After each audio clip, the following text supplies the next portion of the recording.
शाळेच्या आवारात असलेल्या ऑडिटोरियममधून ठेक्यामध्ये 1 2 1 1 2 1 असा आवाज येत होता. शाळेच्या वार्षिक संमेलनानिमित्त नृत्यांचा सराव सुरू होता. हा समूह 5वीच्या वर्गाच्या मुलींचा होता. संपदा मॅडम नृत्य दिग्दर्शित करत होत्या. आणि सहाय्यक शिक्षिका म्हणून आशा मॅडम त्यांना मदत करीत होती. हा इंडियन क्लासिकल डान्स परफॉर्म होता. आणि आज ग्रुपची रंगीन तालीम असल्यामुळे मुली स्टेजवरती कॉस्ट्यूममध्ये आणि पायाला घुंगरू घालून प्रॅक्टिस करीत होत्या.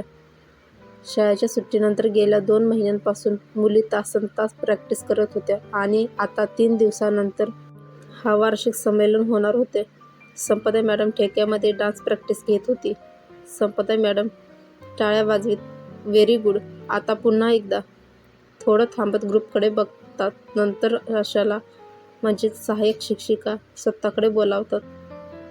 आशा जवळ आल्यावर हळूच आशा समोरच्या रांगेमधील आणि मागच्या रांगेमधल्या काही मुलींना आपल्याला सफल करावं लागेल आणि आशाला समजावून सांगतात. आशा हळू आवाजात कोण्या एका मुलीबद्दल बोलतात. पण मॅडम, लावण्य सर्वांमध्ये फार छान नृत्य करते, तर तिला मागील रोमध्ये परफॉर्म करायला का म्हणून? संपदा मॅडम आशाला सांगतात. लावण्याच्या जागी आपण सौंदर्याला फ्रंट रो मध्ये घेऊ. ती पण छान करते आणि लावण्याला पण दुसऱ्या रो मध्ये ठेवणारच. आशा, पण? संपदा मॅडम जोर देत. आशा, समजून घे, मला प्रेझेंटेशनमध्ये काही कमतरता नकोय. आशा मुलींच्या ग्रुपकडे जाते आणि संपदा मॅडमनी सांगितल्याप्रमाणे ग्रुपमधील काही मुलींना उभी करते. लावण्याचा हात पकडून समोरच्या रांगेमधून मागील रांगेमध्ये शिफ्ट करत असताना आशाला लावण्याच्या चिमुकल्या डोळ्यांमध्ये एक निरागसपणा आणि अजाण प्रश्नार्थक भाव स्पष्ट दिसत होता. आशा भारी मनाने लावण्याची नजर चुकवत तिला मागील रांगेमध्ये उभे करते. आशाला नृत्यांची जाण होती आणि तिला हे चांगले ठाऊक होते की लावण्य सर्व मुलींमध्ये छान डान्स करते. पण इथे आशाचा नाईलाज होता. चिमुकली लावण्य तर हे डावपेच कळण्याइतकी समजदार नव्हती. त्यामुळे तिचा विरोध करण्याचा प्रश्नच नव्हता किंवा त्यावर आपत्तीसुद्धा नव्हती.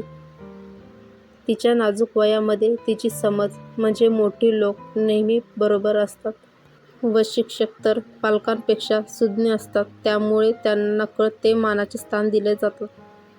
पण तिला ते कळत नव्हते की शिक्षकसुद्धा मनुष्य प्रजातीच व त्यांच्याकडून पण चुका होऊ शकतात. आशा मॅडम लावण्याच्या जागी सौंदर्याला समोरच्या रांगेत उभे करते. हे करत असताना आशाचे एकदा लक्ष लावण्याकडे जाते. ह्यावेळी लावण्याच्या चेहऱ्यावर चिंता आणि निराशा एकत्र दिसत होती. सौंदर्या मात्र फार आनंदाने समोरच्या रांगेत उभी झाली, कारण त्यात तिला तिची जास्त योग्यता असेल असेच वाटले. लावण्याचे सौंदर्याला प्रथम रांगेत उभे केल्यावर दुःखी होण्याचं कारण होतं. कारण दोघींची तुलना ही लहानपणापासूनच असायची. लावण्य आणि सौंदर्या ह्या जुळ्या बहिणी. जुळ्या म्हटले की हुबेहूब दिसणं, वागणं. पण दुर्दैवाने ह्या दोघींमध्ये असं नव्हतं. स्वभावानेच सौंदर्या चंचल होती, तर लावण्य ही थोडी लाजरी होती. सौंदर्या दिसायला फार लोभस होती.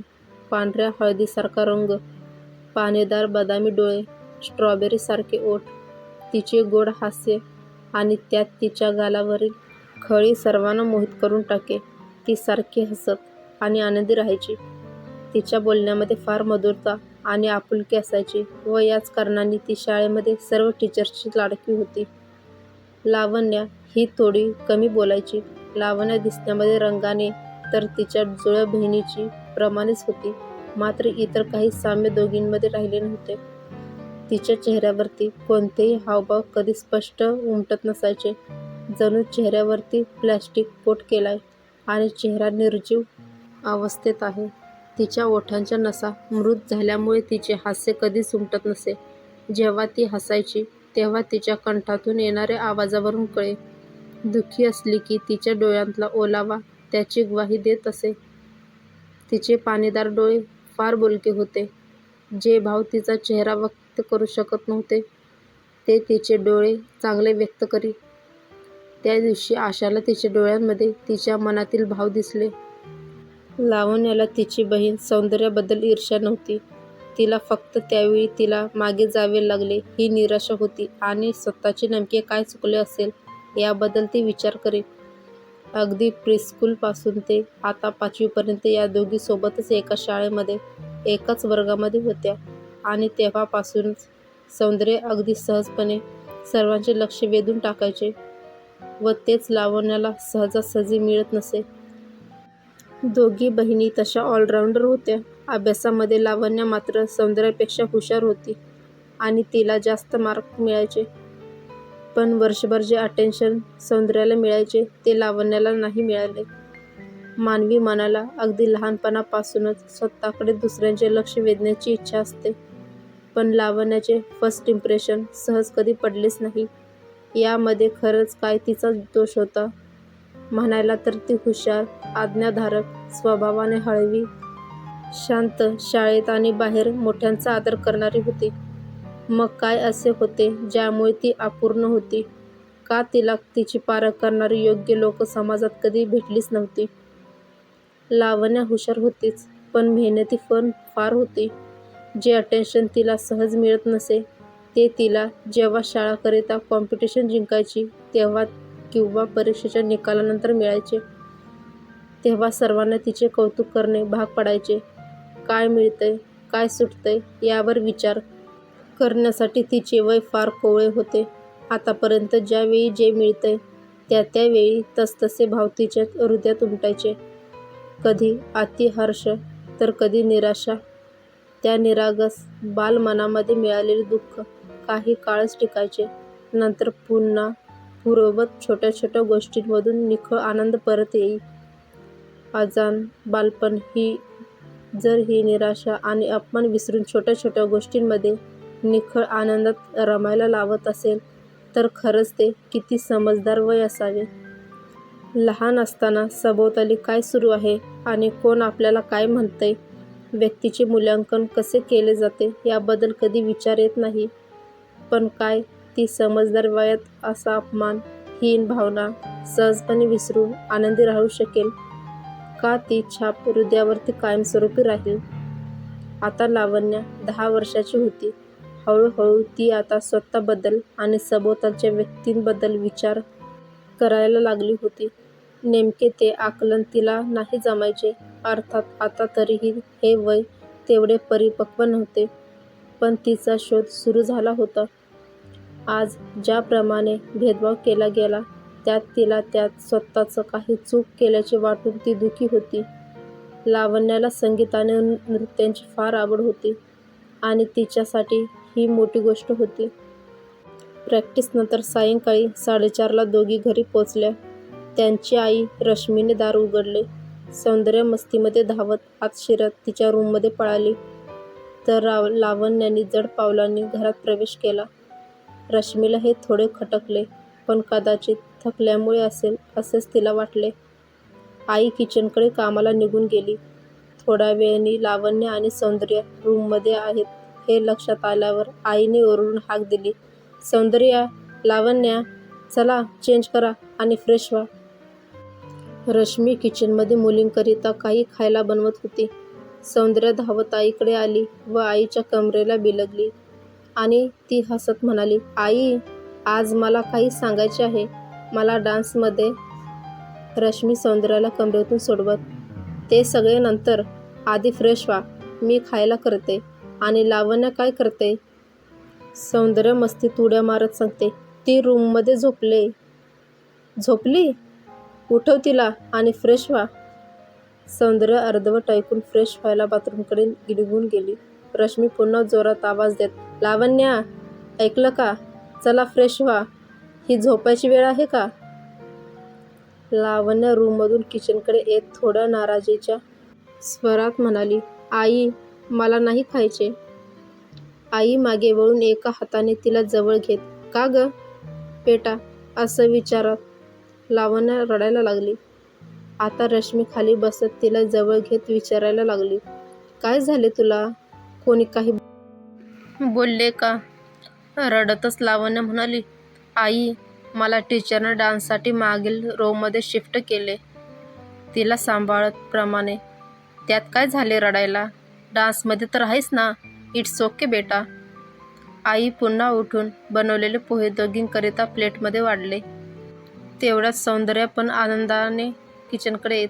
आई आई तिला थांबवत आणि प्लेट हातात देत. चला, गोष्टी नंतर, बाबा आल्यावरती, आधी खाऊन घ्या. लावण्य आईने समजावून सांगितल्यामुळे थोडी समजली होती आणि खाऊन झाल्यावर दोघी आपापल्या रूममध्ये खेळायला निघून गेल्या. संध्याकाळी 7ला राजेश घरी आले. आईने दार उघडले. राजेशने हातामधील पिशवी रश्मीकडे देत समोरच्या हॉलमध्ये सोफ्यावरती रेटून बसला. तो बसतो न बसतो दोघी लावण्य आणि सौंदर्या धावत येत बाबाच्या कुशीत शिरल्या. बाबांनीही त्यांना हसत प्रेमाने जवळ घेतले. सौंदर्या आनंदात विचारते, बाबा काय आणले माझ्यासाठी? तुम्हाला आवडते ते, ओळखा पाहू. सौंदर्या ओरडते, चॉकलेट? नाही. लावण्य थोडं लाजात आणि स्वतःकडे लक्ष वेधण्याकरिता थोडं हिरमुसून, माझ्यासाठी नाही? बाबांनी तिला मिठीत मारत, असं कसं होणार रे माझ्या सोन्या, तुम्ही दोघी तर माझ्या लाडक्या परी आहात. बाबा त्यांना सांगतात, जा दोघी. आईंकडे दिली जलेबी. दोघी बाबांच्या मांडीमधून उडी मारत किचनकडे पळल्या. आईने दोघींना प्लेटमध्ये जिलेबी दिली. तिने राजेशकरिता प्लेट काढून हॉलमध्ये आणून दिली आणि चहा ठेवायला पुन्हा किचनमध्ये निघून गेली.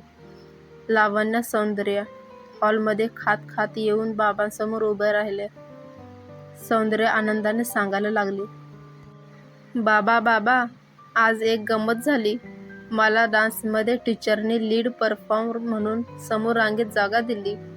बाबा आनंदाने, अरे वा.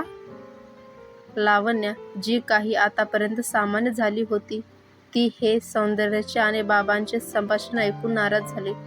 हातातली जिलेबी प्लेटमध्ये टाकून ती टेबलवर ठेवत पळत तिच्या रूममध्ये निघून गेली. बाबा हे बघतात, हिला काय झाले? आई किचनमधून चहा घेऊन येत म्हणाली. तिला बिचारीला मागे रांगेमध्ये उभे केले आणि सौंदर्या, तू मला सांगितले नाही तुला समोर उभे केले ते?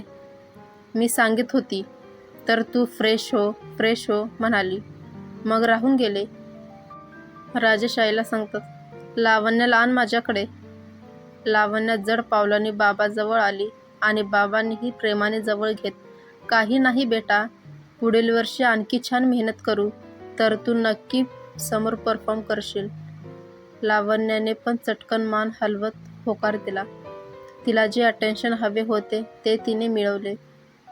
ती बाबांची फार लाडकी होती. बाबांनी गालावरती पप्पी करून, माझं समजदार बाळ, गुड गर्ल. रात्रीच्या जेवणानंतर सर्व झोपायला निघून गेले. आज लावण्याने स्वतःच्या रूममध्ये न झोपता आई बाबांबरोबर झोपण्याचा हट्ट पकडला आणि त्यांनी तो मान्य केला. अर्थात लावण्याचे बघून सौंदर्या पण आई बाबांमध्ये जाऊन झोपली. लावण्य बाबाजवळ जाऊन बिलगली, सौंदर्या आईजवळ. बाबांनी दोघींना झोपताना गोष्ट सांगितली. बाबा रोज दोघींच्या रूममध्ये बसून दोघी झोपेपर्यंत गोष्टी सांगायचे आणि त्यांच्या प्रश्नांची उत्तरे द्यायचे. लहानपणी प्रश्न कधी संपत नसायचे. बाबाही उत्तर देत थकत नसायचे, पण वेळ बघून शेवटी म्हणायचे, चला झोपा.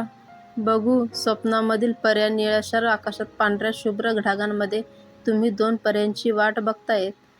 हे ऐकून दोघी घट्ट डोळे मिटून चटकन झोपी जायच्या. आज तर नृत्यांची प्रॅक्टिस करून दमल्यामुळे बाबांची गोष्ट ऐकता ऐकताच दोघी झोपू गेल्या. रश्मीने थोड्या काळजीत राजेशला म्हणाली, राजेश, मला लावण्याची काळजी वाटते. इतक्यात ती छोट्या छोट्या गोष्टीवरती फार विचार करते आणि रोज आल्यावर शाळेत मला यांनी हे म्हटले ते म्हटले सांगत असते. राजेश तिला समजावत म्हणाला, अगं, तिच्या ह्या वयात वाटत असेल तिलाही, आणि ती थोडी हळवी आहे, हळूहळू समजायला लागली की नाही करेल. हे राजेशचे उत्तर समाधानकारक नसतानाही रश्मी ऐकून शांत झाली आणि झोपी गेली. राजेशने जरी रश्मीच्या प्रश्नाचे समाधान करण्याचा प्रयत्न केला असला तरी तो त्याच विचारात छताकडे बघत होता. आता लावण्य लहान आहे, सगळे दुःख आनंद मन मोकळेपणाने सांगते, पण जेव्हा ती मोठी होणार तेव्हा पण असंच सांगेल का मनात दाबून धरेल? राजेशला थोडे अस्वस्थ झाले. एकीकडून दुसरीकडे कड बदलत तो विचार करत होता. लावण्याच्या भविष्याबाबत त्याच्या मनात असंख्य प्रश्न निर्माण झाले. सतत चाललेल्या आघातामुळे तिच्या मनावर काही कायमस्वरूपी वाईट परिणाम तर नाही होणार? तिचे आयुष्य हे असेच निराशेत तर नाही जाणार? आणि ह्यामध्येच एका विचाराने तो रोमांचित झाला. तिचे आयुष्य त्या वनात भेटलेल्या तपस्वी साधूने भाकीत केल्याप्रमाणे रोमांचक राहणार का? आणि त्याला लावण्याच्या जन्मानंतरच्या घडामोडी डोळ्यासमोर आल्या.